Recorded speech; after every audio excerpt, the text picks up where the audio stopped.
Good evening friends.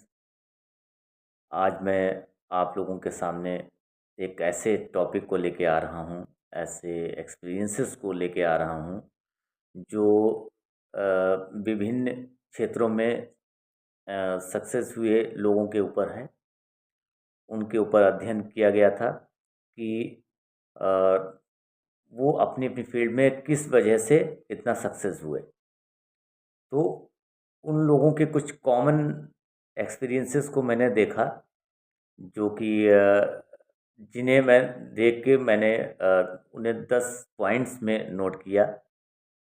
तो उसमें ये बताया गया था कि वो जो एक्सपर्ट्स थे, वो जो सफल व्यक्ति थे, वो अलग-अलग फ़ील्ड्स से थे। कोई कॉमर्स से था, कोई साइंस का था, कोई मेडिकल साइंस का था, कोई अध्यात्म का था। वो अपनी-अपनी फ़ील्ड में काफ़ी सक्सेसफुल लोग थे। तो उन लोगों की जो जर्नी थी या उनका जो लाइफ़स्टाइल था, जो उनका सक्सेस होने का की वजह थी, वो किन मेन बिंदुओं पे केंद्रित थी।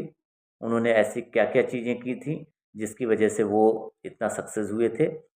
ये पूरा जानने के बाद मैंने कुछ पॉइंट्स को सॉर्ट आउट किया और मैंने सोचा आप लोगों के सामने मैं ये साझा करूं, जिससे आप लोगों को भी एज ए स्टूडेंट आप लोगों को इसका काफ़ी फ़ायदा मिले। तो वो पॉइंट्स कुछ हैं, जिसमें से पहला पॉइंट हमारा क्या है? Productive hours identification. मतलब कि हम अपने उस समय को आइडेंटिफाई करें जो हमारे लिए सबसे ज़्यादा प्रोडक्टिव है। मतलब वो समय, वो आवर्स, वो घंटे जिस समय हम सबसे ज़्यादा कंफर्टेबल होते हैं चीज़ों को समझने में, चीज़ों को पढ़ने में, चीज़ों को जानने में। तो वो उन चीज़ों की पहचान हमें होनी चाहिए, उन उस समय की पहचान हमें होनी चाहिए। फॉर एग्ज़ाम्पल, अगर मैं सुबह 4 से 5 या 4 से 7 के बीच में ज़्यादा कंफर्टेबल होता हूँ। अगर मैं कोई चीज़ पढ़ूँ, कोई चीज़ समझूँ, कोई चीज़ याद करूँ, तो मुझे ज़्यादा समय तक अगर याद रहता है, तो मैं कोशिश करूँगा कि अपनी सबसे ज़्यादा टफ़ चीज़ें, जो हमारे ऐसे सब्जेक्ट्स होंगे, जो सबसे ज़्यादा टफ़ होंगे, जो मुझे एक तरीके से मैं कहूँ कि ज़्यादा बोरिंग लगते होंगे, जिसमें मेरा ज़्यादा इंटरेस्ट नहीं होगा, उसे मैं किस समय पढ़ना पसंद करूँगा, जो हमारे प्रोडक्टिव आवर्स हैं। मॉर्निंग का टाइम अगर मेरे लिए सबसे ज़्यादा प्रोडक्टिव है, तो मैं मॉर्निंग में सबसे ज़्यादा टफ़ सब्जेक्ट्स जो होंगे, जिनमें मुझे पढ़ने में ज़्यादा दिलचस्पी नहीं होती है, जिनमें मुझे ज़्यादा कंफर्टेबल नहीं फ़ील होता है, उन सब्जेक्ट्स को मैं ऐसे टाइम पे पढ़ूँगा, जो जिसमें मैं सबसे ज़्यादा कंफर्टेबल होऊँगा। तो दूसरा मेरा पॉइंट है कि फाइंड योर लर्निंग स्टाइल। हर व्यक्ति का पढ़ने का तरीका अपना अलग होता है। कुछ लोग बोल के पढ़ते हैं, कुछ लोग लिख कर पढ़ते हैं, कुछ लोग सुन के पढ़ते हैं और कुछ लोग तो करके पढ़ते हैं। करके पढ़ने का मतलब है कि परफ़ॉर्म करके पढ़ते हैं, सीखते हैं। कुछ लोग तो केवल किताब से पढ़ा और ये समझा कि ये चीज़ अच्छी है या बुरी है। कुछ लोगों ने उसे वाक़ई जिया, उन प्रॉब्लम्स के बीच में जाकर उसे सॉल्व करने की कोशिश की और उससे जो शिक्षा मिली, उससे सीखने की कोशिश की, उससे सीखा। तो हर व्यक्ति का स्टाइल अलग होता है। कुछ लोग तो म्यूज़िक सुन के सीखते हैं, आजकल सीख रहे हैं, पढ़ रहे हैं कि उन्हें पढ़ने में मन तभी लगता है, जब वो हल्का म्यूज़िक बीच-बीच में सुन लेते हैं या हल्का पीछे म्यूज़िक चलता रहे और फिर वो सुनते हैं। कुछ लोग तो टीवी सुन के पढ़ लेते हैं। तो सबका अपना-अपना स्टाइल होता है और शायद उन उसमें वो सक्सेस भी होते हैं, उसमें उन्हें याद भी रहता है। तो मैंने जो ये स्टडी पढ़ी, मैंने ये जो शोध पढ़ा कि वो सारे सफल व्यक्ति जिन पे ये शोध किया गया था, तो उनमें ये पाया गया कि उनका जो स्टडी स्टाइल था या लाइफ स्टाइल जो था, वो अ, अलग-अलग था। वो अपने स्टाइल में जिसमें वो ज़्यादा कंफर्टेबल फ़ील करते थे, उसमें ही चीज़ों को किया करते थे। जिस चीज़ में वो सक्सेस हुए। अगर वो मेडिकल के स्टूडेंट रहे होंगे तो मेडिकल की पढ़ाई के समय, कॉमर्स सीए के स्टूडेंट रहे होंगे तो वो अपने उसकी पढ़ाई के वक्त वो उसी स्टाइल में पढ़ते थे। और ये बुरा भी नहीं है, अगर आप अपनी शैली में काम करते हैं तो आपको काम करने में ज़्यादा से ज़्यादा मज़ा आता है और उन चीज़ों को वो आप लंबे समय तक कर सकते हैं। अगर आपको कह दिया जाए नहीं, आप ट्रेडिशनल जो तरीका है पढ़ाई का, लिखिए या रटिए, पढ़िए उसे, बस ये इस तरीके का, तो वो उससे आप जल्दी बोर हो सकते हैं और फिर आप लंबे समय तक चीज़ों को याद भी नहीं रख सकते हैं। जब आप अपनी जो मनपसंद शैली है अगर उसमें कोई काम करते हैं तो उस चीज़ों को जल्दी आप समझ सकते हैं और लंबे समय तक उसे याद भी रख सकते हैं। तो मेरा जो दूसरा जो पॉइंट था वो था फाइंड योर लर्निंग स्टाइल। आपको पहचान होनी चाहिए कि आपको किस स्टाइल में ज़्यादा पढ़ना सुटेबल लगता है। अगला है keep your study space organised. जिस जगह पे आप पढ़ाई करते हैं उन लोगों पे शोध में ये पाया गया कि वो सारे व्यक्ति, मतलब कि अगर शायद 13 लोगों पे ये शोध किया गया था जिसमें से 10 से 11 लोगों में ये चीज़ कॉमन पाई गई कि वो अपनी चीज़ों को खुद से ऑर्गेनाइज रखते थे। क्योंकि जब आप अपनी चीज़ों को ऑर्गेनाइज करेंगे तो आप अपनी स्टडी को भी उसी तरीके से ऑर्गेनाइज कर पाएंगे। ये थोड़ी ना है कि आप पढ़ना आपको है और आप इधर उधर दूसरे के ऊपर चीख रहे हैं कि ये मेरी बुक नहीं मिल रही है, अपनी मदर पे चीख रहे हैं कि आपने मेरे रूम को ऑर्गेनाइज नहीं किया, मेरी टेबल को साफ नहीं किया। तो ये नहीं, आपको खुद से करना है। अगर आप ये कर रहे हैं तो इसका मतलब ये नहीं कि आप हमेशा से ऐसे ही करते हैं, नहीं। हो सकता है आप ज़बरदस्ती आपको ये चीज़ करनी पड़े, केवल अपनी स्टडी के लिए, अपनी चीज़ों को अपनी अपनी हैबिट बनाने के लिए, लेकिन आपको वो करना ही पड़ेगा। क्योंकि जब जहाँ पे आप 4 से 6, 8, 10 घंटे बिताने वाले हैं पढ़ाई के लिए, अगर वही चीज़ व्यवस्थित नहीं होगी कि आपको क्या पढ़ना है, कैसे पढ़ना है, तो वहाँ पे बैठ के पढ़ने में मन आपका कैसे लगेगा? तो जिस और जब आप ये चीज़ करेंगे, तो आप खुद फ़ील करेंगे कि एनवायरनमेंट का कितना बड़ा असर पड़ता है। जैसे कहते हैं ना कि गलत संगत अगर पड़ती है, तो आप भी गलत ही बनते हैं। संगत का बहुत बड़ा असर होता है और अच्छी संगत में अगर आप हैं, तो आप हमेशा अच्छे ही बनते हैं। तो ठीक वैसे ही अगर आप जहाँ पे पढ़ने जा रहे हैं, वही व्यवस्थित नहीं है, तो ये कैसे श्योर है कि आप जो पढ़ने जा रहे हैं, वो पढ़ाई भी ऑर्गेनाइज़्ड होगी? जब आप अपनी चीज़ों को व्यवस्थित नहीं रख सकते हैं, तो आप अपनी पढ़ाई को कैसे मैनेज करेंगे? आपको पता ही नहीं होगा कितना सिलेबस किस समय कंप्लीट करना है, क्योंकि आपके नेचर में वो चीज़ नहीं होगी कि आप किसी चीज़ को ऑर्गेनाइज़ तरीके से आगे बढ़ाएँ। तो इस इसी तरीके से अगला हमारा जो पॉइंट है, वो है eliminate all negativity from social media.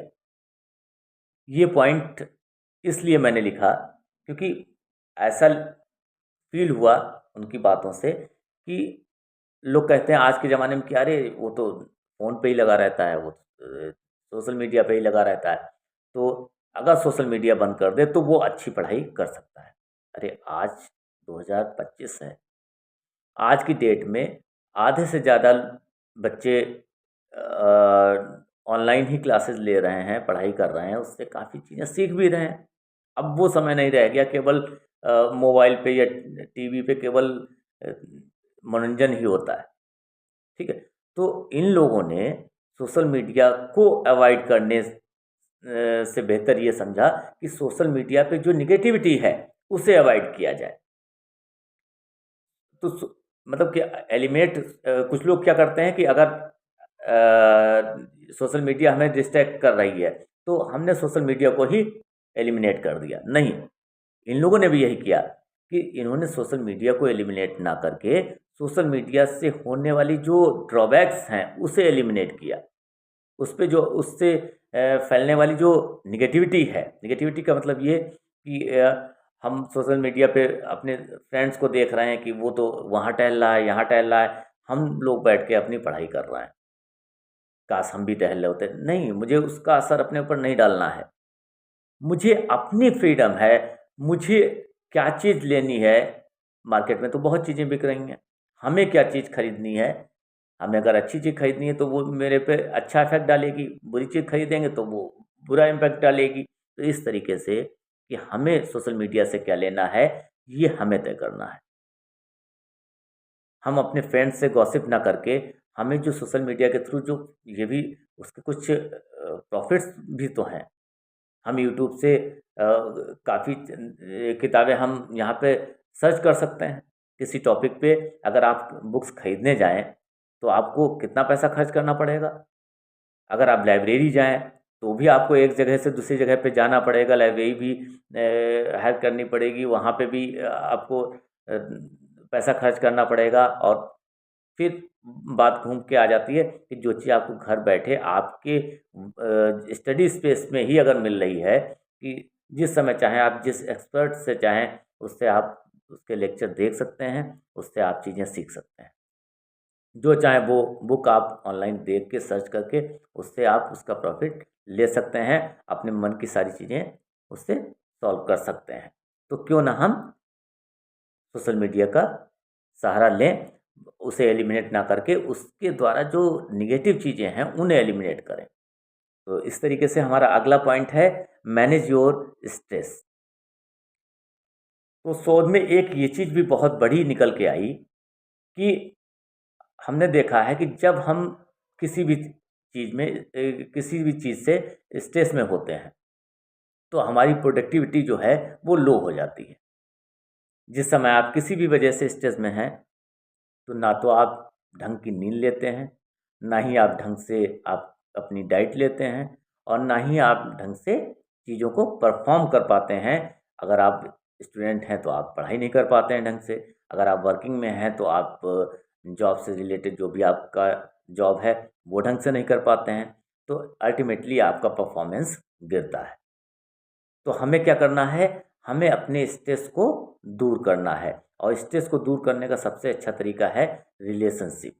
एक अच्छी रिलेशनशिप अगर आप बिल्ड करते हैं, वो चाहे दोस्त के रूप में हो, वो चाहे अपने मम्मी पापा से हो, वो चाहे अपने आस पड़ोस में जो आपके एज ग्रुप के हों उनसे हो। और कुछ लोग तो इतना होते हैं जो अपनी एज से भी बड़े लोगों के बीच में भी उठते बैठते हैं, जिसका अपना अलग एक एक्सपीरियंस रहता है, उनसे सीखने को मिलता है। तो कुछ ऐसे फ्रेंड्स, ऐसे ऐसे रिलेशनशिप बिल्ड करें जो आपको उस स्ट्रेस से दूर करने में, उससे बाहर लाने में आपकी हेल्प करें। तो ये पॉइंट इसलिए भी बहुत इम्पोर्टेंट है कि आप जितना अच्छे तरीके से अपने स्ट्रेस को मैनेज करेंगे, आप अपनी स्टडी पे उतना ही ज़्यादा फोकस कर पाएंगे। अगला है एक्सरसाइज एवरीडे। जितने भी ये लोग थे जिन पे शोध किया गया था, ये सभी लोग अपने रूटीन वर्क में इम्पॉर्टेंट टाइम एक्सरसाइज के लिए ज़रूर निकालते थे। डेली एक्सरसाइज का मतलब ये नहीं कि रोज़ 4 घंटे वो जिम जा रहे हैं और वहाँ जाके भारी भारी मशीनों से एक्सरसाइज कर रहे हैं, उठा बैठक लगा रहे हैं घर पे, या 4 4 6 6 घंटे दौड़ लगा रहे हैं, ऐसा नहीं। उन्हें वॉक करना था। मॉर्निंग वॉक करें चाहे इवनिंग वॉक करें, लेकिन वो इम्पोर्टेंट टाइम से आधा आधा घंटा सुबह शाम में से कोई एक टाइम आधा एक घंटे ज़रूर करते थे। थोड़ा मेडिटेशन और योगा वगैरह ये सब और टहलना, ये इतना ज़रूर शामिल था सभी के उसमें रूटीन में। तो एक्सरसाइज से क्या होता है, कहा जाता है ना कि जब आपका शरीर अच्छा होगा तो सारी चीज़ें अच्छी होंगी। आप जो सोचेंगे वो करने के कैपेबल होंगे। जब आपका शरीर ही आपका साथ नहीं दे रहा होगा तो बाकी चीज़ें तो फिर आप ही को परफ़ॉर्म करनी है ना, तो फिर वो चीज़ें उतनी अच्छे परफ़ॉर्म नहीं हो पाएँगी।